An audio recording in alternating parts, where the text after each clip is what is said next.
Hello, everybody. Actually, Mike, do you want to say that I'm Mike after I say I'm Pax? Yeah. Sure. Sick. So it'll be like, I'm Pax, and I'm Mike. This is Brotakus. Sick. All right, I like that. Okay. Hello, everybody. And I'm Pax. Mike. And this is the Brotakus. Damn it. And this is the Brotakus. No, you got it. We're going.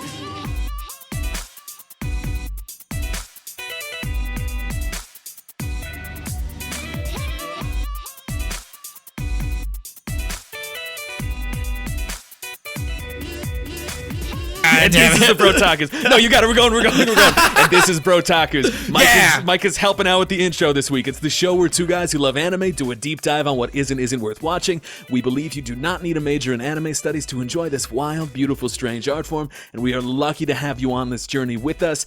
This week, Hal is stuck in the hyperbolic time chamber trying to reach Super Saiyan 87, and he's doing the push-ups, and he's eating nothing but white rice. He is not watching his macros. His diet is completely verklempt, but he's growing abs. He's got the cum gutter going on. He's got pecs out to here. He could juggle them like Terry Crews. And so shout out to Hal in the hyperbolic time chamber. We can't wait to see you when you pop out.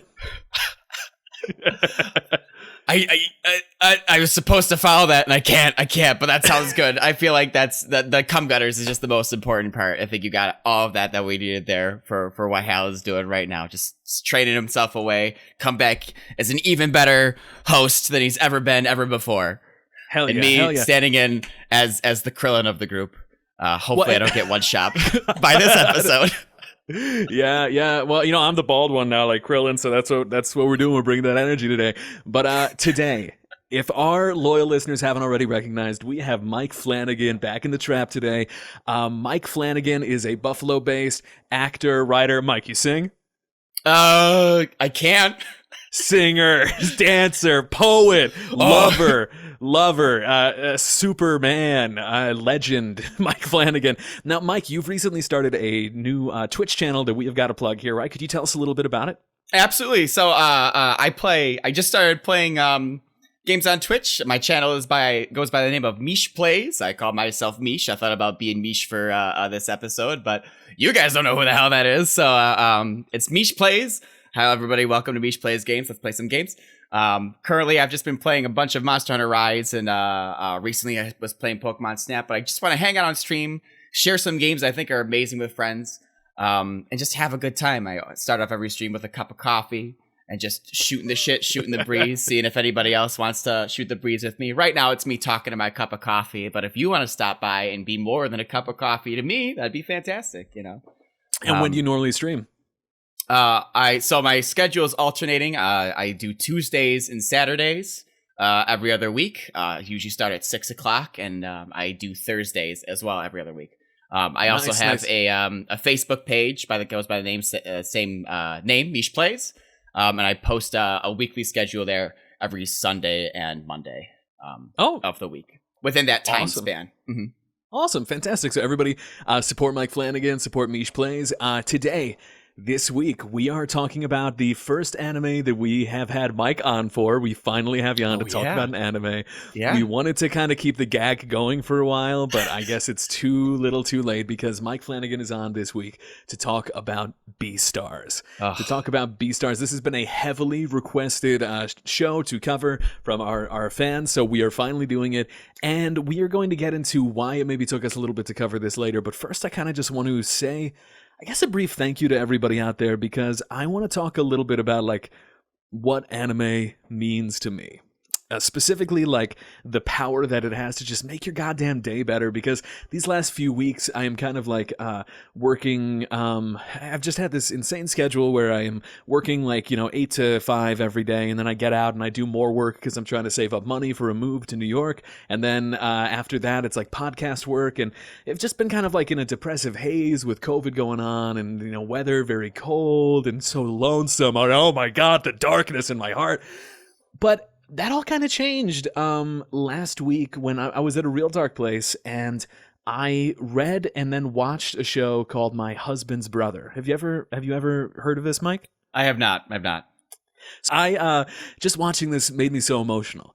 And similarly, today I was having kind of another dark day, and then I turned on this amazing anime called Beastars, which is one of the most heartfelt, just realistic, emotional portrayals of just being a young person struggling in the world that I had ever seen.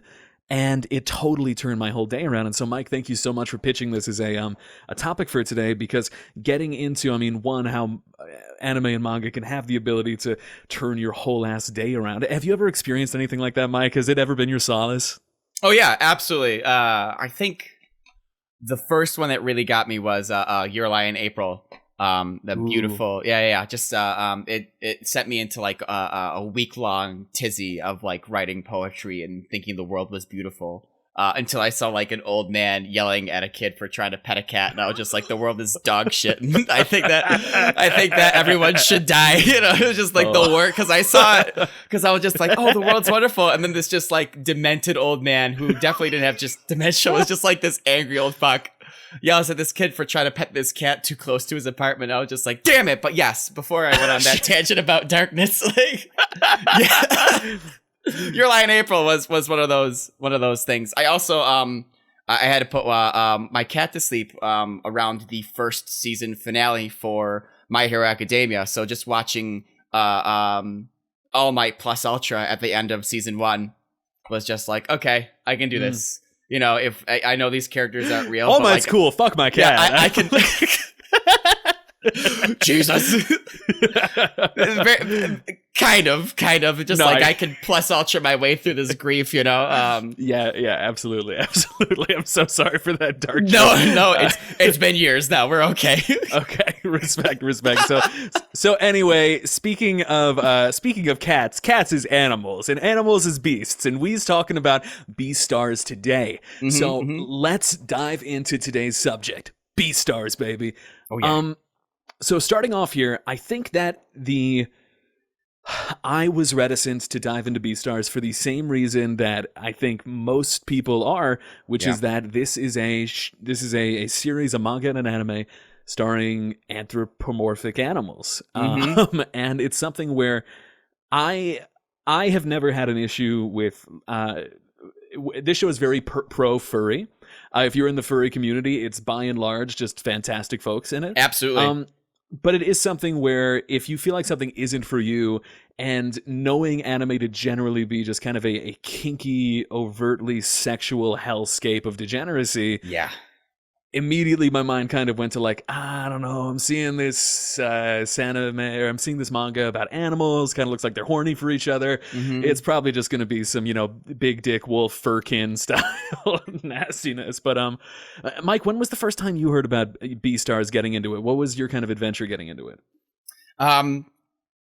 So I saw the initial advertisements for it because it came out, was released like in Japan significantly earlier that it came out in the States. I want to say like a couple of months to like probably like half a year or so.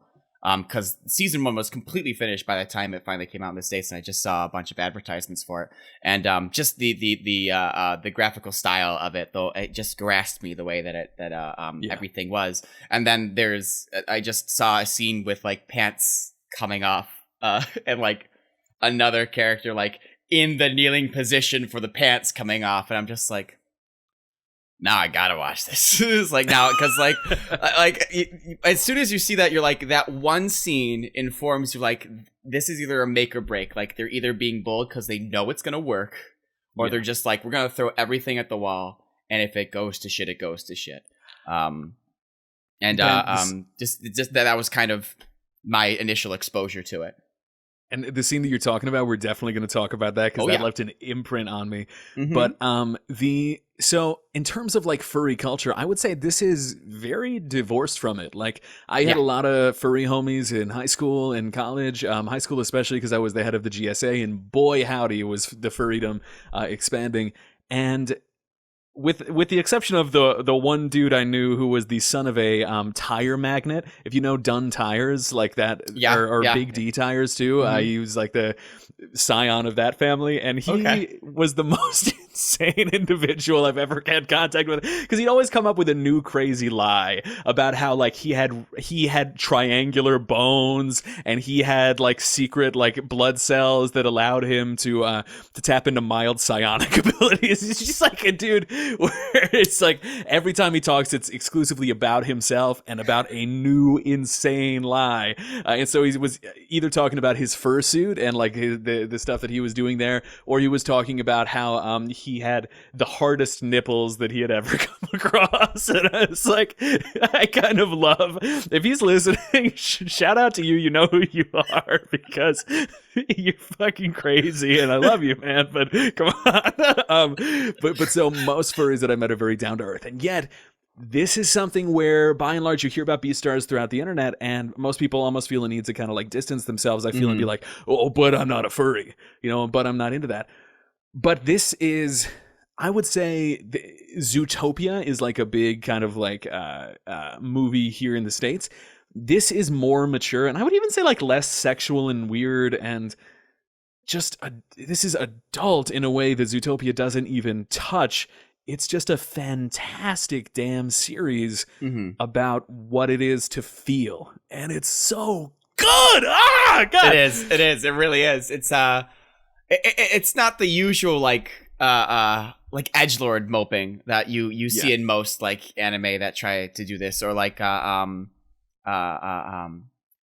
there's a series right now, it's like Don't Mess With Me, Miss Nagatoro, or something along those lines, where the characters are so like, we're like, oh, I see myself in that, because it's this like wild hyperbole of these few characteristics that make up this entire character, that we have like these very fleshed out, like down to earth, grounded characters, and they're just animals, that's it. Like, and then people see their animals and like, it's a furry thing. Like they're not even shying away from the fact that it's a furry thing, but it's not. It's not what it is. And so it seems like with like Dorohedoro, when we last talked about it, that there are so few manga that are written by female mangaka, but it seems like when they are 10,000 times better than the average just degenerate male big titty fuck fantasy that we get from male mangaka. So Brotakus is a female supremacist podcast now. We are misandrists. We're pushing that out.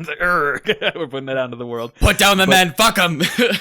Yeah, but so this is written and drawn by a woman named Paru Itagaki. Yeah. And Paru Itagaki is the daughter of legendary mangaka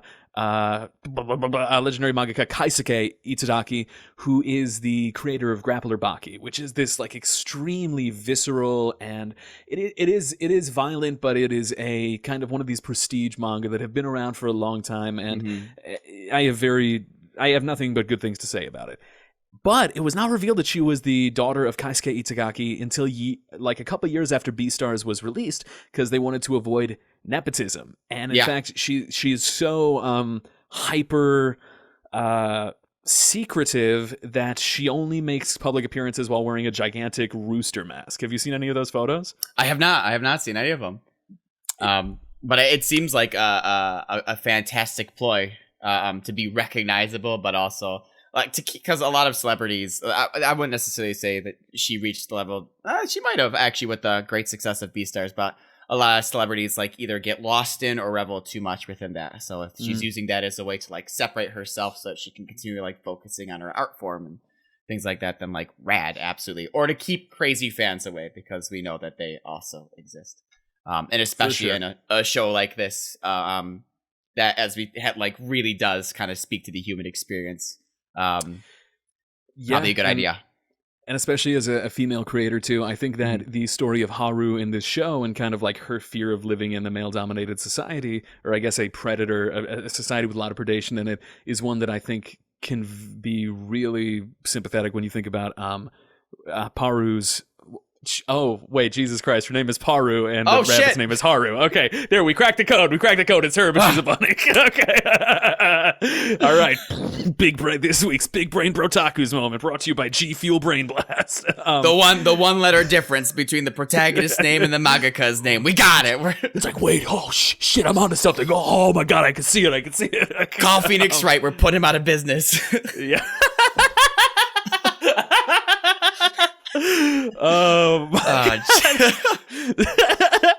So anyway, good on her for remaining anonymous, because she probably gets way less death threats and weird fans. Oh, absolutely. But Beastars was a smash hit the second it was released. The Netflix adaptation, hugely popular, and it won big awards like the Manga Taisho Award, the New Creator Prize at the Tezuka Osama Cultural Prize, the 42nd Kodansha Manga Award in the shonen category. This was during a year where a lot of big shonen came out, and so the fact that it won is amazing. And the New Face Award at Japan Media Arts Festival. It like swept it, and it's because this show is like a landmark in terms of just human expression. So let's get into it. Without further ado, let's talk about what the hell actually is Beastars. So Mike, can you kind of give us the loose concept around Beastars? Oh, absolutely. So, as we've stated a couple of times now, Beastars takes place in an anthropomorphic animal world. You know, like they're all animals, like no exceptions. One of the first things that you will like kind of pick up on it is that animals that are small are actually small. Animals that are big are actually like kind of big. Like they have actual traits and attributes like that are representative of those animals and stuff themselves. But they are all bipedal. Like they are all like vaguely human shaped. But yeah. Dogs are on two legs. Wolves are on two legs. Cows are on two legs. I don't know if you've seen any cows or bulls. Llamas, alpacas, they're on two legs. We've definitely seen them. There are birds. I think there are reptiles as well. I don't quite remember, but I think we've seen a couple of them. But like this, there's no limitations on what we see there. The only like main factors are herbivores and carnivores, which is kind of where our main conflict comes into here. Is that the society has been built around being safe for herbivores by being like a vegetarian society. It is now completely legal for carnivores to have like any form of meat. They can't even have blood on their person. Anything along those lines is like very illegal. And like the beta libs have won. President Joe Biden has banned meat. The carnivores can no longer exist. Congratulations, libs, you win. We're all gonna eat tofu burgers now. I'm not clever enough to like come up with intelligent like follow up. That's right. Brotakus, the pro furry female supremacist misandrist Nazi podcast. It's just like when you meet a person who has like one of those like weird ass checklists of beliefs where you're like, what the fuck kind of person are you? How do you? There's so many none different of these things. Like, fit together, and like they don't. Make a nice haul, man. Yeah, like the anti-vax people who will like sell crystals on Etsy. You know what I mean? Who are like, the science is not proven behind vaccines. Actually, would you like some black tourmaline? You know what I mean? It's like it helps me to feel more centered, especially when I have to do the 2-finger thing. It's like, ma'am, I don't want to know about this. I don't want to. We're not talking. That's not. That's just God. It's like we were talking about vaccines a second ago, but so, anyway, carnivores, herbivores. Go on, Mike. Carnivores, herbivores. So societies become vegetarian. So like carnivores eat like eggs and protein-rich like substances and stuff along those lines. But within the school that we're in, Cherryton, there is a position. I'm not sure if it's the whole world or the school itself, known as the Beastar. And what the Beastar is it is an individual who has earned like the respect and like loyalty of all the other animals, all the other people within like that society, and they're to lead them forward. And for the most part, they are expected to be carnivores, because carnivores just naturally like as we talked about, like small animals are small, big animals are big. We've followed that with like carnivores just are naturally beefier. Like lions and tigers are going to be stronger than a gazelle or a deer or a rabbit. You know, any of those animals. So one of our characters who is a herbivore and who is in the running to become the Beastar finds it so wildly important to like establish that we may be herbivores, we may be weaker. But we can be just as powerful and influential and like capable as you, the herbivores or the carnivores who like work behind the scenes and things along those lines. But that honestly is pretty much the whole world of Beastars is just this like hidden tension. Like in any like real society, this hidden tension between like these two major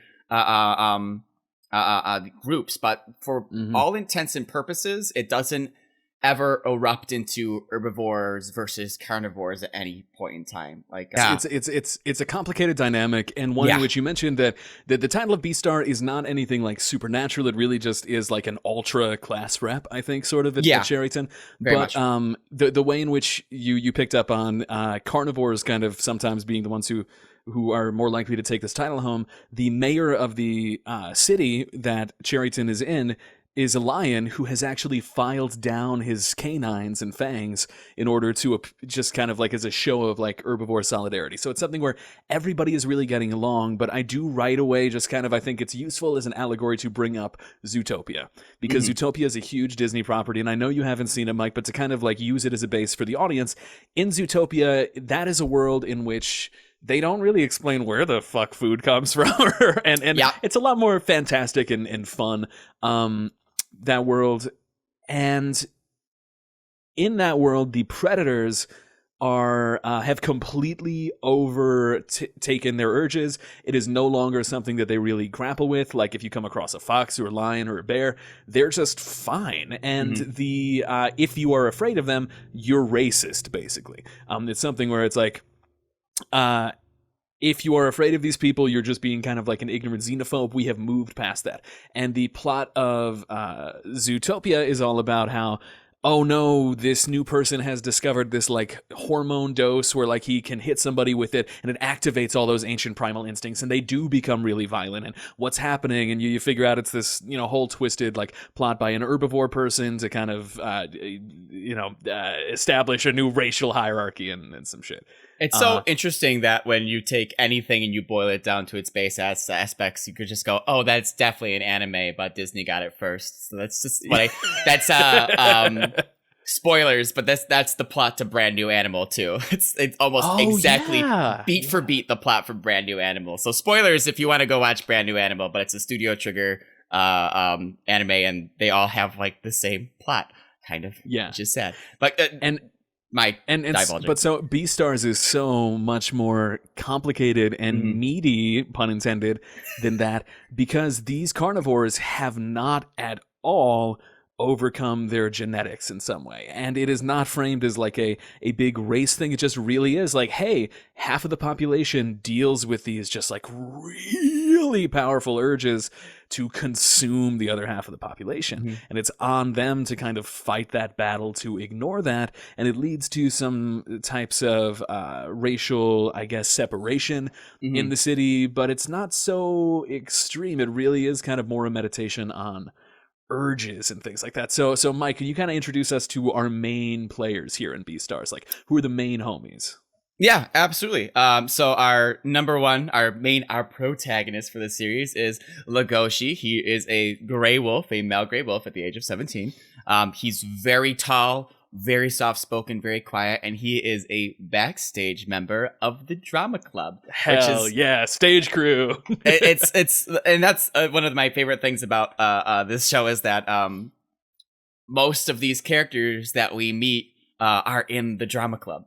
And I don't know, it doesn't do anything for the show. I suppose like if you dig deep or like you want to big brain it or critical think it, like you could draw the metaphors of like the facade of like society into the play, but that's not, we're talking about characters, so shut up, Michael. Legoshi, Grey Wolf, tall boy,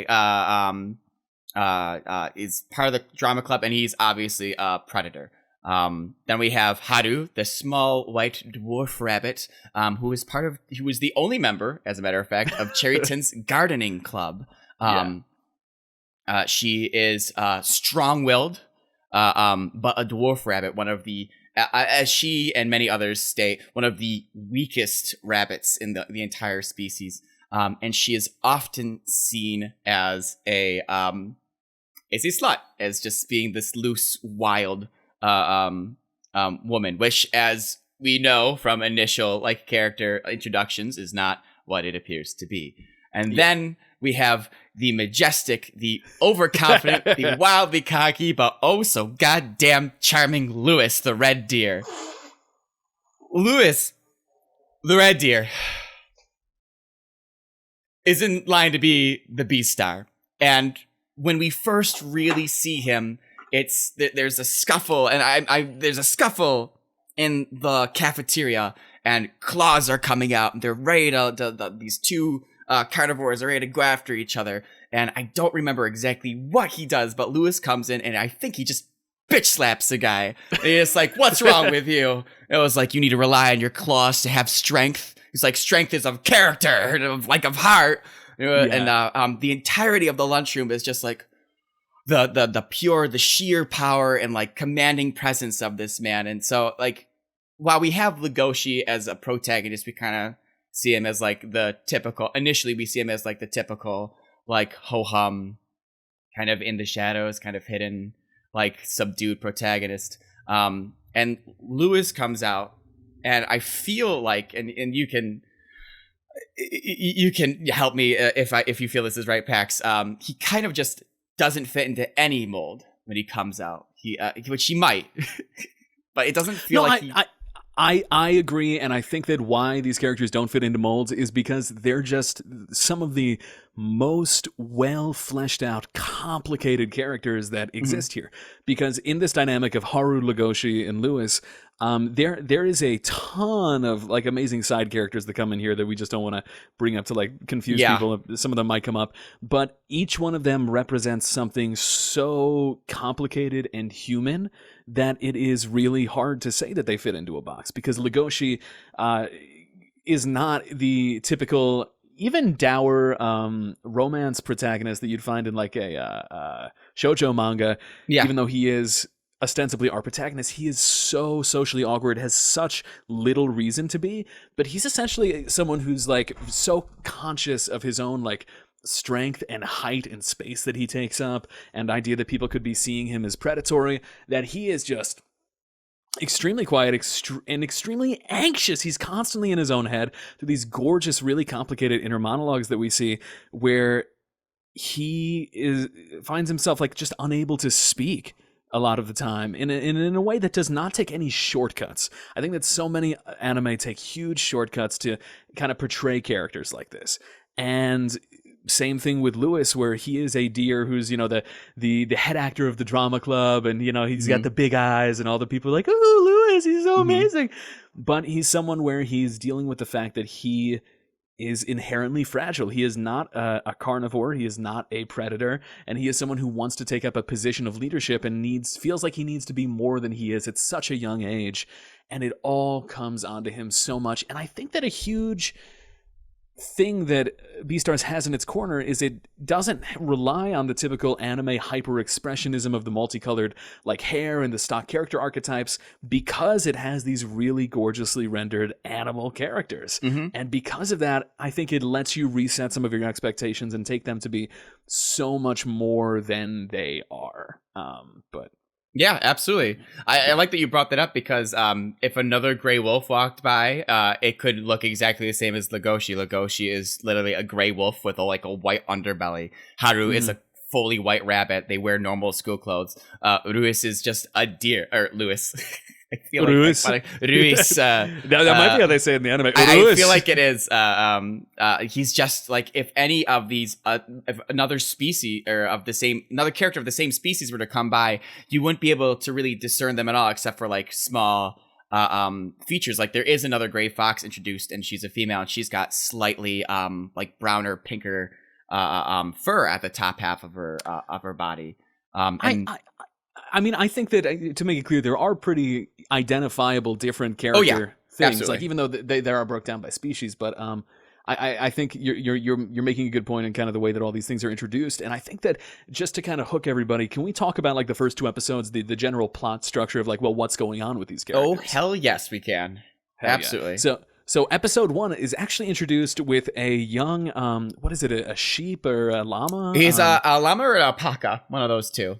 Yeah, and he is running away, smeared in blood, from another character and kind of just yelling and crying, going, please, please, please, we're classmates. Are you really going to devour me? Is this really going to happen? And he's hunted down by another student who, I don't know if it's revealed in the anime who it is, or if they talk about that. Maybe in the manga they might deal with it. But the whole series eventually starts out with a murder. A student has been killed, and tensions amongst these students are kind of really, really raised for a couple of days, and then everything goes back to normal because no one wants to really talk about it. It's like, wow, something happened. Somebody lost control here, and a student is dead. And this was someone who was on the stage crew of the drama club. And the drama club, which explicitly says, Lewis is explicitly like, we only accept people who have unique backstories and who have gone through like tragic, fucked up family situations. And and that's the only people he'll issue an invite to. And it's like, you didn't need that rule, dude. You didn't need that rule. You know, that's just what happens with these theater maniacs, man. Like, it is what it is. You're right. You're right. Yeah. But so off the bat, we start following Legoshi, who is a member of the kind of like stage crew on this in this club, and who is so in his own head. And I gotta say, it just reminded me a lot of how I felt growing up, because he's a 17-year-old, and during that same time in high school, like I was like 6'2" when I was a like freshman heading into high school, and I just like grew really quick, and I was so self-conscious about just the space I was taking up and just how awkward I felt in my own body. And he's someone where not only does he have that, but he has the pressure of being a predator put on him and needs to live with that in the world as he's walking around, and he's afraid of these things, and he's wondering what happened to my my classmate and my close friend who did this. And he actually was left, because this was a close friend of his who passed away, with a love letter that he wanted to give to another lady llama. A lady llama, absolutely. And as he comes up to this woman, and something that you hit on, Mike, was just the sheer size difference between these people. He seems to be like 10 or 11 feet tall, as this person's like less than half his size. And this woman is 100% sure that she's going to be murdered by Legoshi. Oh, yeah. As he comes up and is just so... his appearance overtakes her. And he then finally just hands her the letter, and she thinks at first it's from him, and is like, "Oh God, I'm not gonna fuck the wolf. I can't fuck the wolf. I'll die."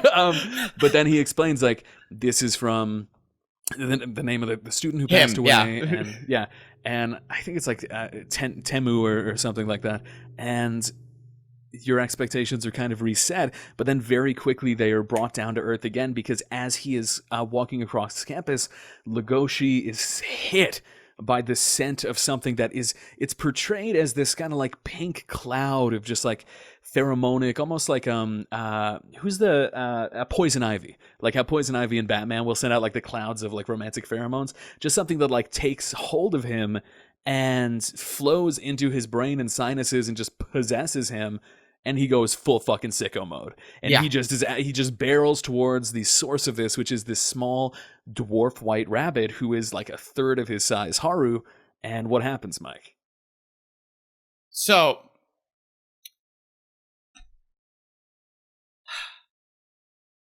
I feel like okay, it's been a minute. I'm so sorry. Okay, go ahead. No.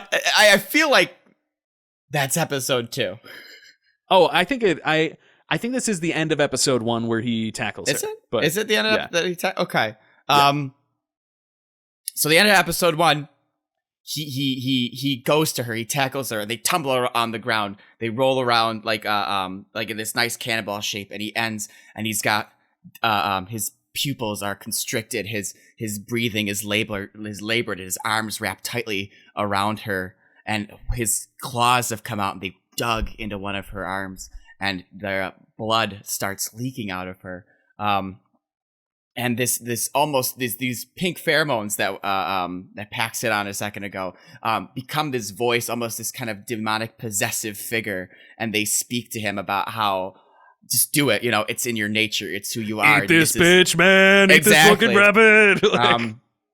But in a moment of clarity, he recognizes and he tears away, and she darts off into the darkness as he's left alone. with this recognition that he not even this realization, but this moment of like, this is in fact who I am in my nature.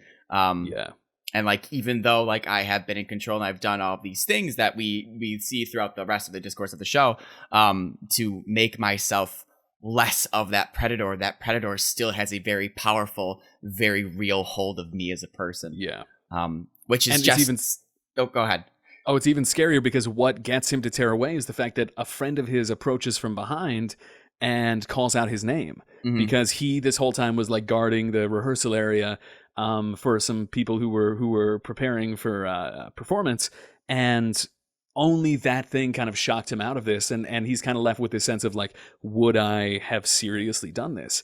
And it's really jarring because you mentioned that he like kind of like gashes her with his claws as she pulls away. It's seriously portrayed as like a very painful like fountain of blood that comes out. It's like very dark. And that kind of hits on this broader thing, which is that this is a extremely mature show, and mature in a different way than like a hyperviolent. This isn't like Fist of the North Star mature. This is mature in a way more satisfying way. So I guess kind of talking about these things, let's hit on Haru, because Haru is definitely my favorite character in this. She gets called a slut by a ton of people. And people interact with her strangely. No one's joining the gardening club because she has this reputation as a promiscuous young woman. And here's the thing. She bangs for sure. She actually does bang people. But the first time this interaction happens is there is like an endangered species, rare harlequin rabbit who has like this unique coloring, who's like, Haru, you skanky whore, you fucking broke up. You broke up and seduced my boyfriend, who's another harlequin rabbit. My species is gonna die because of your slutty ass. And they bully the shit out of Haru, and Haru doesn't really have any recourse. She doesn't react. She doesn't have any like comeback. At all, because it's like at lunch they're like dumping shit on her, they're knocking her tray out of her hands. She doesn't come back, and like they're the mean girls, the quote unquote mean girls. The tall, they've got like lithe faces and bodies, and Haru's like short, and she kind of has like, their character kind of has like these cute little chubby cheeks here and there. And Haru, the only time that she does come back within this, and it was like, see, and the thing is, I didn't do anything. He came to me. And she reels back. She turns on her heel, slaps Haru, and they walk off. I believe that's how the interaction ends. Yeah, and Haru experiences this so often that like she is strong in a way that I feel like just a male mangaka would not let Haru be both strong and like genuinely using sex as like a crutch sometimes, but also not having this huge sense of being a victim. She's just kind of like, this sucks and I hate it, but it is what it is. This is my life every day, and so I'm just going to survive the best that I can. She's just so strong and cool. And my favorite moment in these first couple episodes is they flash to the male harlequin rabbit who she banged, and he's on the bench talking about like, oh dude, oh my god, bro, oh my god, it was on fucking X Games mode. I fucked this female rabbit. It was amazing. I never hooked up with a rabbit before. Oh my god. Or I never hooked up with another rabbit before after my race. Oh my god. And like this fucking like antelope is like further down on the bench and is like, Nani. Haru? And he's like, whoa, you know this girl? And he's like, yeah, I know her. And he's hit with this sense of like, oh my god, she banged fucking antelope homie, and he has a mental breakdown. He's like, a person slept with a second person, like, and it just it hits exactly how men fucking react when someone else is allowed to be promiscuous, or like they can bang all they want, but a woman has sex with more than one person. It's like, this is a personal betrayal. I'm gonna murder her. It was great. It was just portrayed so well. I inserted my key into her lock hole, therefore she should be only like to my key. That said, my key goes to lots of lock holes. It's it's exactly that way, and that's it's such a good point, because it's true that a male writer would never get that. Never. There's in almost any medium, I feel like male writers will never really get how the sexes work, but it's true that the pure strength of Haru, that she's not like this weak character. She's like, I am weak and therefore I am strong. She finds strength in her own ways. It's like pushes beyond that kind of limit.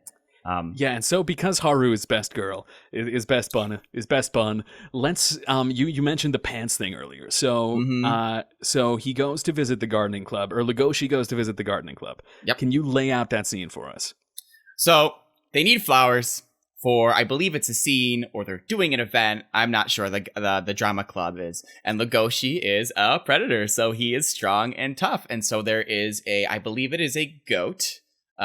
Classmate goat, or like an anteater or something that goes with him, and they open the door to the rooftop where the gardening club is, and as soon as the door opens, they see Haru, and this is after Legoshi has assaulted her, and so he's like, oh fuck, oh shit, and it's his first time seeing her after that. I jumped the gun as well, because the other character that's with Legoshi is just like, I got something else to do, and Legoshi's like, nani, like, what do you mean you have got something? He's like, I gotta go, you don't understand, like, I gotta go. And so he opens the door, and the other guy is leaving because he doesn't want to have this relation, like, interaction with the school, quote unquote, the school whore, and stuff like that. And Legoshi doesn't want to have the interaction because he knows what he did, but he opens the door, and there they are, face to face. And we have this moment where Legoshi is just like, oh my God, she probably knows what I did, what happened, like she has to, and all these things. And she's just like, oh yeah, you're here for the flowers for the drama club? Word, like I have them over here in the corner, let's go get them, And so they just have this interaction, and they're just kind of, they just chat very normally, very nonchalant, very there's a word that I want to use and I can't think of it. As much as he's able to, because for the most part he can't even bring himself to make words. He's just he's running in his head and feeling so guilty. And you find out later that Haru just did not see his face, did not see the face of the person who like ran up on her that day. And so she lies and says that the reason her arm is bandaged up is because, like, well, she just can't remember. But she does remember, but she's interacting normally with him because she doesn't know. But there's this great sense of tension. It's like some Tarantino level shit. It's so good. Like, and also I just thought about this.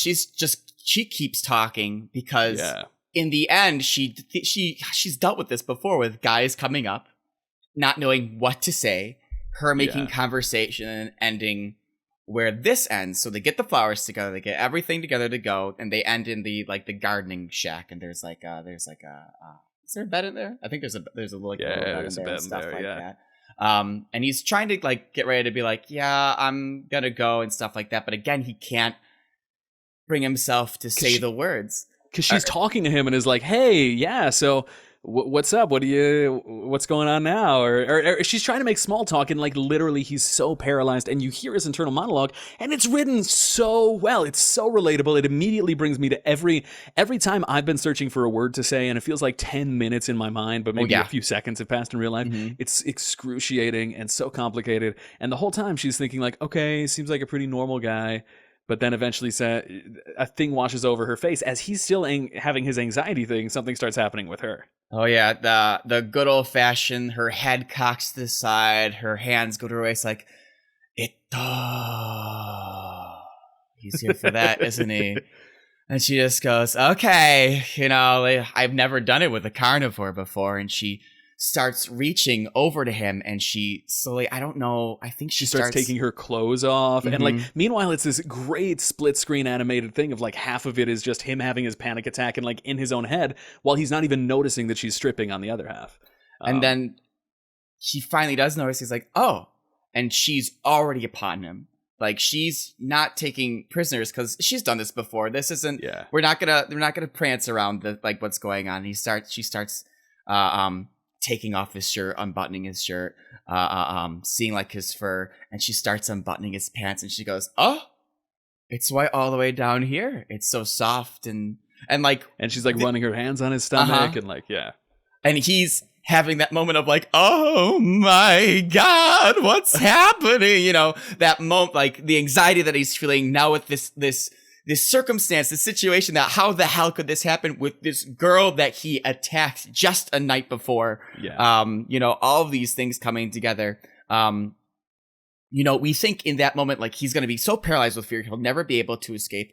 But finally, because he's never been with anyone before either. This ever. is his first sexual experience ever. Like, and he definitely, there's definitely like, there's hints, you know, we know that like he has to feel some way towards her. It's not just like the shame that he feels, but also the recognition that there's like this precious tiny creature in front of him. Yeah. Which is a sensation that Haru later in this series also goes into, that all guys initially have with her.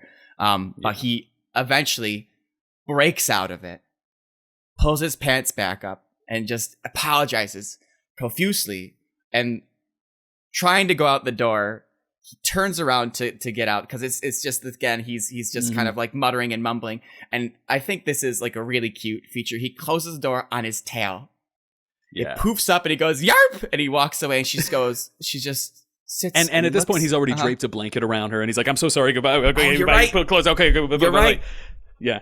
That she's just caught off guard that this is the first time that somebody's come up here, been able to do anything, and they just left, knowing who she is. And he left out of, I'm not entirely sure why he left, like, out of the shame and stuff like that. You've watched the series more recently, so you might have that monologue, that anxious monologue more implanted into your mind. I mean, he just doesn't trust his desires, but it's also like he is a gentleman and a super anxious dude. Like, this is not a situation where he could ever get it on. He was so panicked about the situation, and as he leaves, Haru starts feeling kind of self-conscious, and an anime written by a man would have this character be like, "Oh my god, this is the first guy who ever didn't choose to just take me to Pound Town and you know, hit the back walls, and you know, this, oh my god, now I'm in love with him." But really what it is Haru is just like, "Oh, wow, I misread that situation. I feel really embarrassed. Seems like a good guy, and I'm kind of embarrassed that happened." But meanwhile, Haru's got other stuff going on. It doesn't change the fact that, like, she's still, like, you find out that she and Lewis are hooking up as well, and that, like, that's a consistent, persistent thing, that even though he has an arranged marriage in his future, that he's kind of like a comfort person for her to sleep with.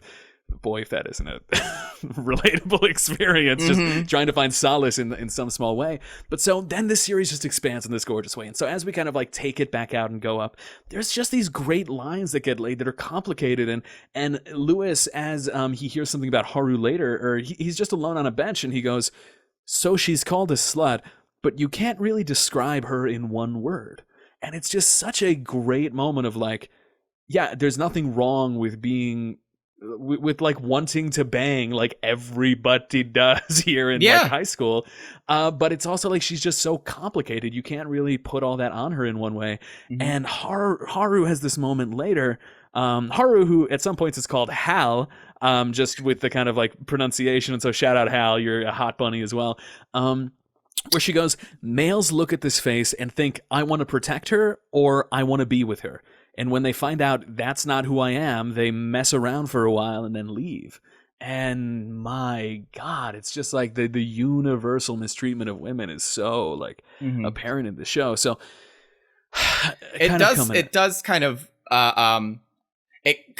comes straight at the marry her or save her aspect, which a lot of our male society has. It's like, I need to protect this individual, and girls are fucking buff, guys.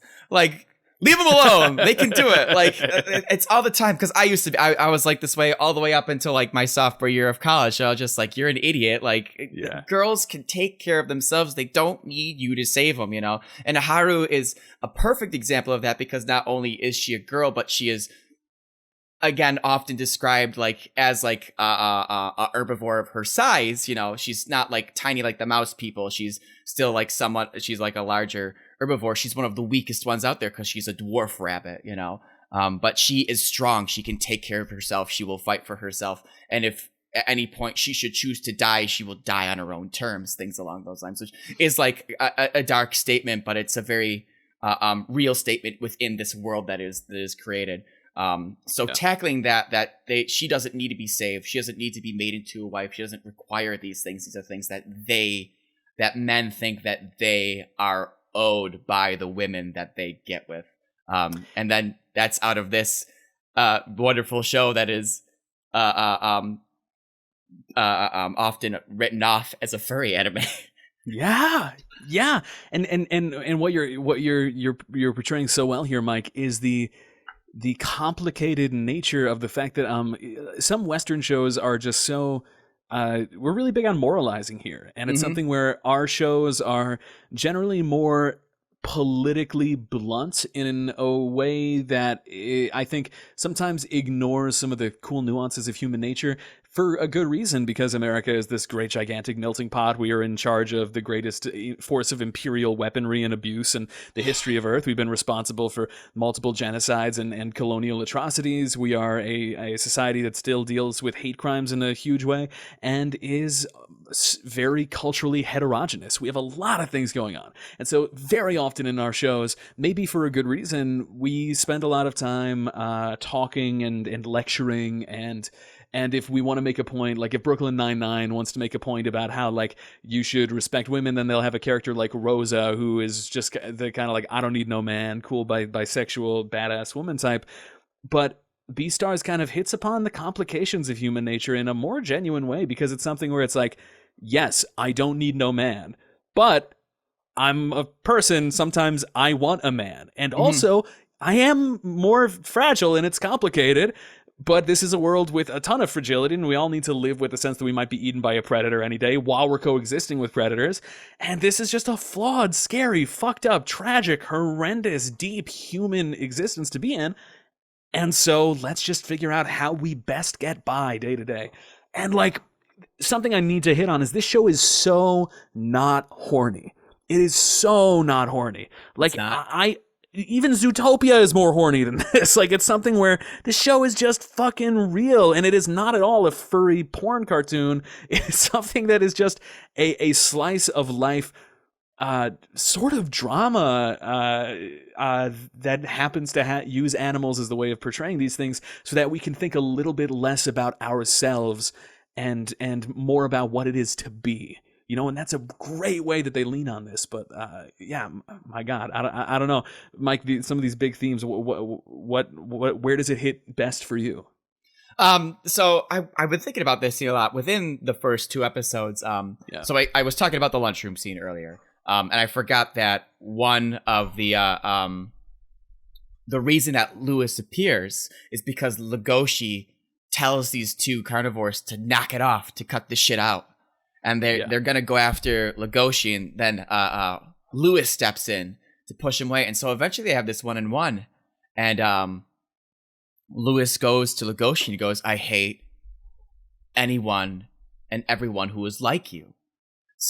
You are a carnivore. You are tall. You are strong, but you hunch yourself so you appear shorter. You hide your teeth behind your gums so you can't see them. You hold your hands low so that no one can recognize your claws. You keep them, you hide from the power within you, while people like me have to struggle and push our way forward to engage that, engage that way." So there's Legoshi, who is hiding from himself so that he can feel that he's more accepted within the world, which is kind of what you were talking about for yourself in high school and stuff like that. And then there's Lewis, who, not to give too much away about his backstory, but literally came up from the gutter and became this like very upstanding individual, and he hides his insecurities by being this by pretending to be this powerful, unwavering individual, which, aside from the coming up from the gutter, is something that like really resonated with me, because for me in like high school and stuff, I started like to come into my own and like get like lead roles in theater and stuff like that. Again, like there's a lot of themes that just work out here. And Legoshi, man. I was or no, sorry, Lewis. And I was just like, these people can refer to me however they want to, but at the end of the day, like, I don't care, because I am here and I am powerful in my own way, and I will either make them respect me or leave them behind, which is not necessarily a mindset that I have anymore, because it's not a great mindset to have. But it's definitely the same mindset that Lewis has at that moment, that they either come to respect me, I will make them respect me, or like I will just kind of leave them behind. And in that moment where he calls out he's calling out the actual individual who is hiding who he is to be who he is, which is there's so many layers within that. And that's the kind of moment that really hits me, because Legoshi, throughout the entirety of the series, like all of the manga as well, I haven't read the manga, but throughout the entirety of the manga as well, is always trying to come to terms with himself, his urges, who he is in like birth and like in character, and how all of those things meld together. And I'm so glad that you say that, because I guess really what Beastars is about a huge theme of Beastars is struggling against and with your nature.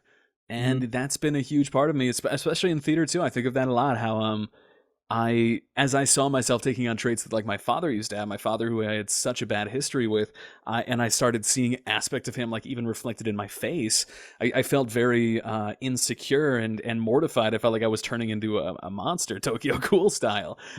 But at the same time, there's just aspects of who I am and what my genes and what life has made me into that are inevitably really, really big assets to me, but then things that are aspects that haunt me like a ghost throughout my whole life, and finding ways to struggle with and become the best version of yourself while not succumbing to who you could become is really tough. Something Henry once said that has stuck with me for years is he once said, I am painfully aware that with 10% more or less of certain traits, I could be considered a really bad person.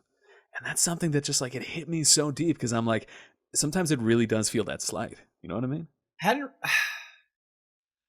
Henry, what an elocutionist, number one. Like the way that he can phrase things, but like I completely agree, because every human being who critically thinks about themselves, I would say, which I the hopeful individual would say that's everybody, the ignorantly hopeful individual would say that everybody is that, but an individual who is critically thought about themselves thinks about that every day, and thinks about the parts of themselves that do manifest, that are that bad individual, that taints the good individual that you want to be. Because some people will chalk it up to like, hey, I'm human, at least I'm me, and then there are those of us who are so to use Henry's words, painfully aware of our downfalls, or things that we feel could develop into greater negative things. And yet, if you're too aware of it, like Legoshi, and it's all you think about and it's all you run in your head all the time, and you never kind of allow yourself to express your real thoughts or your true nature, you start really, really, really handicapping yourself in a really unfortunate way. And so you need to find that balance of just who I am, what is my nature, but then how can I become a little better and hopefully just progress and fix a few things, always be on the watch of what I know my worst traits are, but to also allow myself to just exist and be a person. And I think that's why this show just put me in such a better place, because I was so down on myself of just like, what a fucking putrid freak you are, like looking in the mirror just at your life, and you just look and your stomach fills up with bile and you start feeling very hateful towards yourself. Yeah, absolutely. But this is just something where like it's that great reminder of like, yeah, but be careful, because if you become too self-hateful and then focus too much on that, it's going to be a self-fulfilling prophecy. You got to put some love in there and some, expression. Otherwise, you're going to completely miss out on what life's all about. Yeah. God, and this is a show about fucking animals in high school. Like, God, it's so good. Yeah. It's so good. Because there are parts of you that are there are parts of you that are beautiful and gorgeous, and like those are the parts that like you need to be more focused. Like you need to obviously know about like the bad in you, but the beautiful parts of you, like like the beautiful parts of PAX that I love so much. That's what I love see. You too, Mike. It's thank you very much. Shut up! I don't need you, Baka. I don't need your love. Those, damn it, train of thought. Fuck, where were you going? Jump in the rail, you son of a bitch. Those beautiful parts are things that need to be shown as well. You can't hide the entirety of yourself because you're afraid that the toxicity that all of us have naturally as individuals is going to show, because we will also see those beautiful components. And you're learning, you're growing, you're going to be shitty sometimes. It's okay. Yeah. And even getting less philosophical about this, Beastars is the best portrayal of high school that I've seen in anime, and Absolutely. Yet it's filled with like one of the characters is a hen who is very happy that she gets to lay the eggs that make the best egg sandwiches and wants to live a healthy life so she can lay the best eggs. And yet everything around that is the most genuine expression of high school, because they let themselves just talk about violence, sexuality, and self-loathing in a way that is just so blunted by the more like the harem animes that come out and the really just horny anime that are just packaged in a way to sell, hentai parodies of themselves and figurines. And some of these animals do have titty, but not gigantic big titty. Not gigantic big titty. Yeah, no, it's very true. Like, we don't have any Nami tits, like One Piece Nami tits and stuff. Yeah, like no that. One Piece tits. Nothing along those lines. It's very true. Like for being an anthropomorphic anime, where it's all these animals coming together. It's exactly what you said. I don't think I can add anything else to this. It's just very much true. We haven't talked about the animation style. We haven't talked about the animation style, which is the other huge thing. And so I think rounding off our discussion today, Beastars is strange. And Mike, why is it so unique? Why is it so unique? And we're talking in terms of art style, correct? That's It's CGI animated. It's totally CGI, and it's like it has this beautiful kind of cross hatching kind of features on it. It's like it very much seems like it's drawn, but it's CGI. And Dorohedoro does something very similar, but there are moments where Dorohedoro falls back into normal 2D just animation. But Beastars never falls out of it. It always exists. It's this very stylized, the colors are rich. They're not vibrant, but they're rich. They're full. They're deep. They mean things, and they can absolutely alter almost completely with scenes and stuff like that. When Legoshi's being overcome by these urges, like his eyes turn a deep red, and his fur goes from that shade of gray to like a dark tinge black purple and things like that. But it just I'm petering out here. Help me out. No, you guys. Okay. Because in the past 5 to 10 years, 3D animation in anime has taken on a really bad name, and it's because only recently has it been integrated more often. Mm-hmm. So and you can understand this pretty simply in thinking about why would you use 3D over 2D. Essentially, it's that 2D animation, you need to animate every frame, and even though there are plenty of great animation tricks and ways to re-loop things and recurve them and ways to get around it, it doesn't change the fact that someone will need to draw the frames and someone will need to manipulate them and do this. And if you have a really highly detailed character model, it gets really expensive to do that. It's why, even back, the classic anime stereotype of just the moving mouth hole. You know what I mean? Something that has very low fidelity and you got to match the flaps. Mm-hmm. Whereas whereas 3D animation, you can create a super highly detailed 3D model, but then as you manipulate the model, you don't need to frame by frame redraw the entire thing. You could just move the model itself and change it in those ways. Mm-hmm. Unfortunately, most 3D in anime has been used as a money-saving technique. Something where they'll have like one big, really cool, crazy anime, but because they feel like they don't have the time, money, budget, or interest in fully animating the thing, they'll make a kind of janky-looking 3D model of it, and then they'll run that along the 2D rest of the plane to kind of just... And it's alien. It's this alien kind of like presence in this, and you feel it. It completely pulls you out of this moment. Yeah. Some Code Lyoko shit, man. However, as we get here, this anime was done by someone named Studio Orange, and Studio Orange is responsible for a great series called Land of the Lustrous. But essentially, they are they're just the best They are the best at pulling off 3D animation because they treat it with a love and base of knowledge and fidelity and amount of work that is concurrent, if not greater, than what goes into 2D animation, where these models are so lovingly rendered, and their fluidity and the rigging of the character models is so human, to use a strange word here, but it's something where they're insanely expressive. Their mouths move in a way that is extremely natural. They do not look like strange 3D puppets. The whole world is rendered like this. And granted, I think, there are probably like 2D backgrounds, like in some places, most and likely, maybe some like singular moments of that. But for the most part, it you can tell the amount of work that goes into it because it looks freaking gorgeous. And so here we are talking about a Japanese anime in 3D that is just teenage animals with each other, and yet it's one of the greatest series I've ever seen.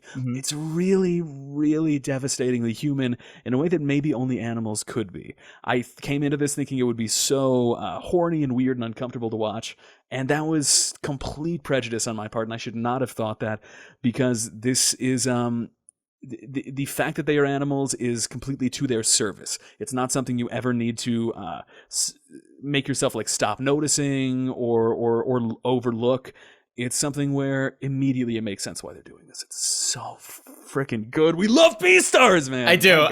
It's everything really is there for a reason. Yeah. You know, it's not just, it's not put in superfluously for some commercial reasons. Like there is no, like the girls aren't there for moe reasons or things along those lines. It's really breaking away from those terrible stereotypes and stigmas. So let me bring you back. Go ahead. Give us a sentence about what Beastars is. What Beastars is. That might have been harder. You did this to me. You made this harder. It's just. Go first. You go first. I might not have an answer. I'm sorry. A mature show with anthropomorphic animals that teach you better than anything else could what it means to be human. Fuck you. That was so easy. I can't even believe you. You son of a bitch. I hate you. I hate you so much. That was so easy. Okay, so rounding out for today, brother, is there anybody you wouldn't recommend this show to? Because I think for me, probably anybody over the age of like 14, I would say, like, go nuts on this thing. Yeah. There's a minimum age requirement. It's if you are not this tall, do not ride. You know, something along those lines. Anyone who is, nope, don't say that. I was gonna say conservatives.